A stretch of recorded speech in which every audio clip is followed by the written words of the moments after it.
Assalamu alaikum. Welcome back to the page. If you're a young person in Nigeria, can also find a business. Karamin tashin hankali ne. It's abin da wahala. Saboda economic conditions, situation din da muke ciki, what have you. The stories in the upon stories da suke ja. Komai na zama da wahala. But alhamdulillah, we are going to survive. Let's take key wasu tips guda biyar wanda za ka iya yin business ɗinka da shi, wanda za ka iya starting business ɗinka da shi, ka yi using shi kamar guidelines ɗinka ko something else. Kawai dai guide is just a guide. Let's take first one in start small, think big. Ka fara da wanda kake shi. Ba lallai sai kana da miliyoyi za ka fara. Ko kuma sai kana da in maybe video ne kake ba sai da wata katuwar light. Da ruwan no, ka fara da wanda kake shi. It will come maybe as a shock that wasu videos din now da na yi lighting din su da bayan nawo. Kuma na samu abin da so. Shi gare da lokacin kuma na using ne shi na wuce ba. Na samu abin da so dole sai kana improvise kai amfani da abin da kake shi. Kina so ki fara kasuwanci. Ila haka abinci ne kike so. Da yadda kuma za ki iya fara wani abu da kake sai. Bayan an ce kawai ki yi aure a gida shi kenan ki dan samu ara biyar sabi biyu. A tsare ne mutum ba zai zo ya sai wanda ya kuma ce ya gefa hanya da ke so na sami wanda ya kawata. A cikin gidan da kake ko kike ki inganta ta sannan kuma riba ki first buga dan mai albarka. Duk wani abu da za ka yi riba ka yi zai kaɗan mai albarka. An ba ka daga farko da za ka kowa wanda yake so ya kusa.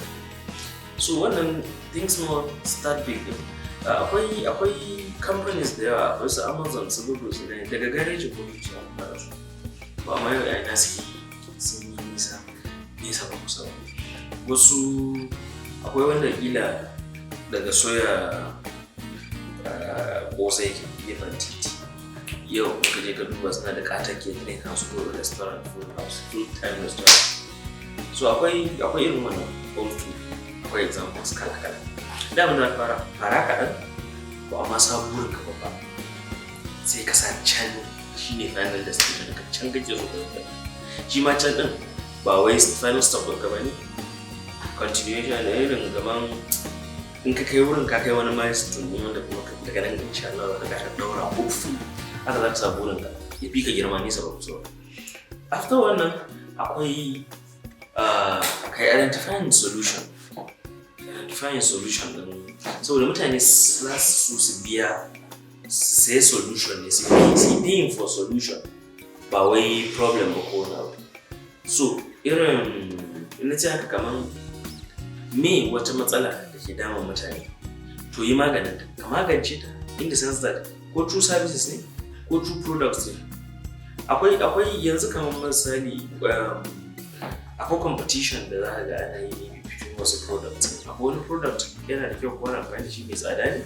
Okay, zauna ka karanci wannan product za ka iya yin something like that da zai yi reaching wannan but quality wancan but amma kuma maybe in a lesser price ko locally wanda za a samu idan product ɗin da kawai kai dai bai kai wancan zai ka bai kai wancan daɗi ba a wurin mutane ba amma zai yi solving wani problem tunda za a ci kuma za a daina ji ila in an yi indomie da kuma sai kai wata sai bata kai indomie tsada ba mutum zai ci kamar kudu wannan indomie ila ɗaya da rabi ya sayar da wannan kuma irin ne wannan na san dai abin ya exaggeration da ya so irin wannan secondly sorry kafin mu je third one a cikin kai solving ka looking for problem da solving a yanzu muna wani era ne da kowa na so ya baza capacity kowa capacity wanda ya san me take nufi da wanda ya san me take nufi kowa na so ya baza okay so fine zaka iya sayan kayayyaki da yawa na maza da mata okay kuma ce zaka iya sayan kayayyaki zaki iya sayan kayayyaki ki sayi lafayoyinki, atamfofinki, kayan fulani, kayan amari ki ɗinka, ka sayi ma ka saya jallabi, shaddoji, bayi, huluna, takalma duk kai a aji. Wani kawai sai zai hoto ne zai zo ya ara hoto ya gama. Wanda in ba ma kamar a ce Allah ya taimake ka ko ya taimake ka iya ɗinki, in aka iya ɗinki ya kuma shikenan. In mutum ka ara wani ya je ya dawo, in ma aiki ne irin wanda ake ɗora a ranar farke shi canza mai salo ka sake mai. Kaga shikenan. Sai ka kafin ka fara inda ke kana so ka yi wani kasuwanci, kar ka shige shi da kai ba.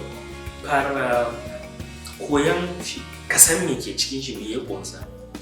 Ba wai sai ka faɗa ba za ka gane me ya ƙunsa, a fara sanin me ya ƙunsa sannan sai ka shiga cikin shi.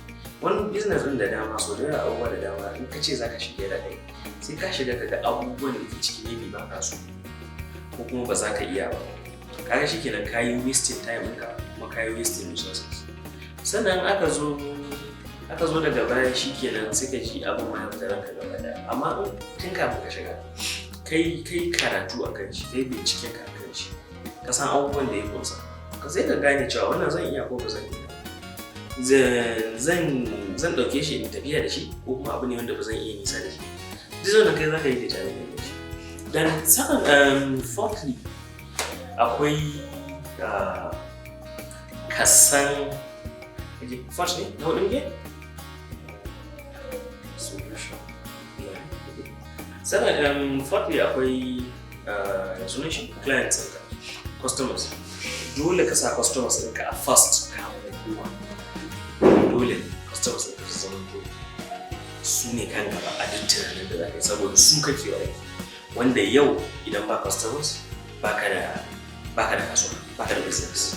Saboda duk daɗin abincinka ko abincin, duk daɗin kyan ɗinkinka, idan har baka da customers, ka tashi aiki. Wanda za ka ga mutane da yawa suna da skill amma ba su da customers.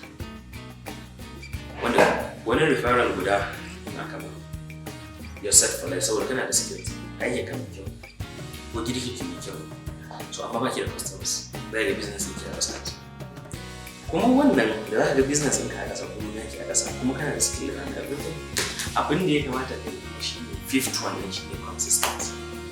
Wanda if you're consistent, idan Allah ya yarda sai ka ci barka, sai ka ci barka.